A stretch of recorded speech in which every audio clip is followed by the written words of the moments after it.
আজকের ভিডিওটি কিন্তু খুবই ইনফরমেটিভ হতে চলেছে। কাজেই ভিডিওটি না টেনে শেষ পর্যন্ত না দেখলে কিছু বুঝতে পারবেন না। বিশেষ করে যারা ভূমি লিপ্সুদের, ভূমিদস্যু, জবরদখলকারীর কবলে পড়ে জমি হারিয়ে পথে পথে ঘুরছেন, নিষ্পেষিত, নির্যাতিত হচ্ছেন। ভিউয়ার্স, ভিডিওটি দেখলে ভূমি মন্ত্রী মহোদয় যে বিষয়টি ব্যাখ্যা করতে চেয়েছেন তা সঠিকভাবে বুঝতে পারবেন।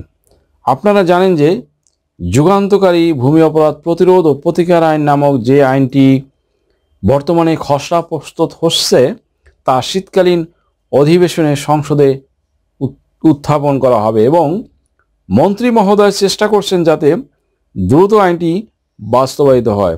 আর পাশ হলে যে সকল ছদ্মবেশী জমির মালিকদের জমি জমার মালিকানার স্বীকৃতি পাবে না সেই বিষয়টি তিনি তুলে ধরেছেন। তিনি উক্ত সাক্ষাৎকারে এই বিষয়টি বিশদভাবে এক্সপ্লেইন করেছেন। আমজনতার স্বার্থে বিষয়টি তুলে ধরছি।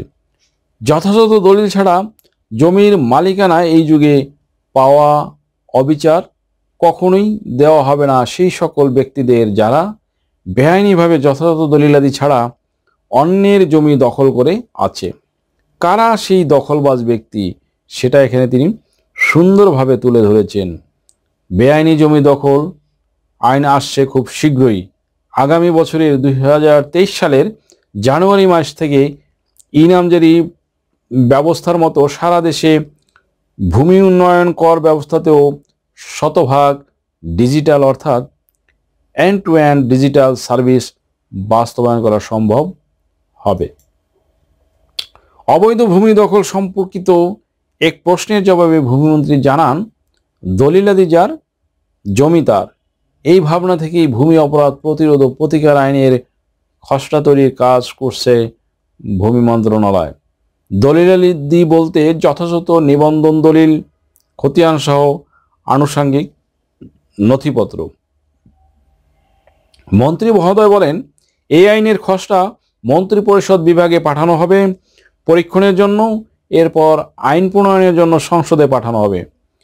কেউ যত বছরে জোর করে কোনো জমি দখল করে রাখুক না কেন, যথাযথ দলিলাদি ছাড়া বেআইনি দখলদারের মালিকানায় এই আইনে কখনো তার স্বীকৃতি দেওয়া যাবে না।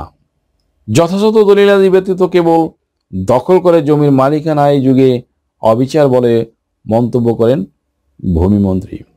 আইন প্রণয়নের পর জমি দখল সংক্রান্ত হয়রানি উল্লেখযোগ্য হারে কমে আসবে বলেও আশা প্রকাশ করেন মন্ত্রী। জরিপ কার্যক্রম যথাযথ না হবার কারণে বেশিরভাগ মামলা মোকদ্দমা হয় উল্লেখ করে ভূমিমন্ত্রী ইন্টারভিউতে আরও বলেন, এজন্য বাংলাদেশ ডিজিটাল জরিপ দ্যাট মিন্স বিডিএস প্রকল্প হাতে নেওয়া হয়েছে। তিনি বলেন, ড্রোন সহ অত্যাধুনিক প্রযুক্তি ব্যবহার করে বিডিএস পাইলট হিসেবে পটুয়াখালী ও বরগুনাতে শুরু হয়েছে। ইতিমধ্যে কিছু পরীক্ষামূলক ফলাফল হাতে এসেছে যা প্রায় 99% নির্ভুল। এটা পর্যালোচনা শেষে প্রয়োজনীয় কর্মপরিকল্পনা গ্রহণ করে সারা দেশে একযোগে শিগগিরই বিডিএস শুরু করা হবে। বিডিএস শেষ হলে মামলা মোকদ্দমা উল্লেখযোগ্য হারে কমে যাবে। এই কথা বলেছেন ভূমিমন্ত্রী সাইফুজ্জামান চৌধুরী। প্রধানমন্ত্রী সারা দেশে একযোগে বিডিএস উদ্বোধন করবেন বলে এই সময় মন্ত্রী আশা প্রকাশ করেন। জাতীয় জীবনে ভূমি মন্ত্রণালয়ের কাজের গুরুত্ব এর কর্মপরিধির ব্যাপকতা বোঝাতে ভূমিমন্ত্রী এসব বলেন। ভূমি মন্ত্রণালয় অনেক বড় মন্ত্রণালয়। বাংলাদেশের মানচিত্র যত বড়, ভূমি মন্ত্রণালয় তত বড়। এখানে কাজ করার প্রচুর সুযোগ রয়েছে।